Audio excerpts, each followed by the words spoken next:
Hello everyone, so for today we've got 4 matches from the AOC, 3 from the lower bracket and the match of Orange versus Titan from the upper. So the first match is in the lower bracket, which is going to be Oblique versus Execration. So Oblique were knocked into the lower bracket by Titan, Execration were knocked there by RRQ in a pretty interesting matchup.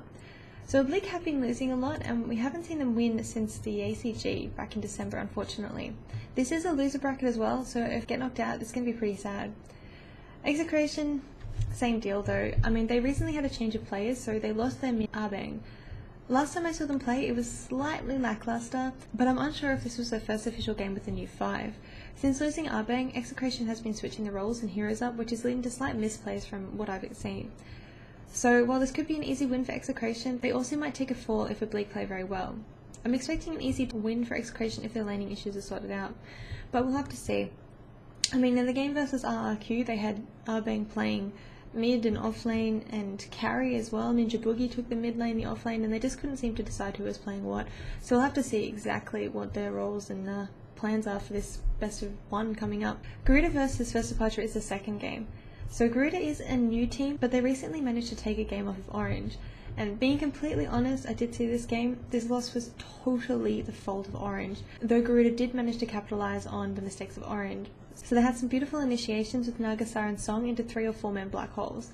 So whether or not First Departure will fall for the tricks is a different question. First Departure dropped into the lower bracket due to loss against Mineski, though from my personal opinion, nobody else's, and I do like Mineski, so don't take me wrong, the delays Mineski caused due to the internet problems probably threw First Departure off.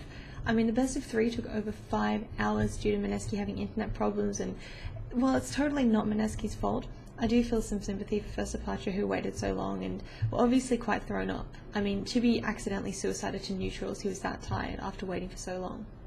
So I think First Departure should have this game easily. I mean, possibly Garuda will manage to pull off some perfect initiations like they did versus Orange, but I think it's going to be First Departure's game. Titan versus Orange in the upper bracket is the next game, and Orange with their new lineup has been doing some good things, though their play does seem to be highly dependent on the draft. If Winter can grab some strong lanes and a carry for Sox that can participate in the early teamfights, the game seems to go much stronger for Orange. Ysera usually also needs to win his lane to ensure Orange a strong mid-game, as Ysera doesn't seem to play so good at catching up. We typically do see Sharky and Insidious C as well spending a lot of time in the mid lane just making sure Ysera wins his lane. Regardless, with Titan's amazing plays recently and their early game domination and mid-game focus in pushing, I think they should take this series, though I believe it will be a 2-1. Orange at their best should be able to take a game off of Titan, but whether they can take 2 is a bit more of an ask. Either way, I've been waiting for this matchup for a while, and while I won't be able to cast it because Blaze, the lucky boy, is getting to cover it, I'll definitely watch the replays. The last match is going to be Spirit versus Myth. Spirit did match up against Myth about 2 weeks ago and drew even with them 1-1 in the JDL. Most recently though, a couple of days ago in the Tolic lead, Myth beat out Spirit 2-0 in a best of 3, showing that they could be the stronger team. However, I wouldn't count Spirit out yet. Myth have been very weak comparatively since they lost their playmaker and offlaner Bunkselver OT, and they seem to be a little bit lost without having that key initiator in the offlane ready to dominate the map. It seems that while KYT has been attempting to pick up that role, he's finding it hard, and AABBA has stopped taking those follow-up nukers such as Queen of Pain in an attempt to help fill the void.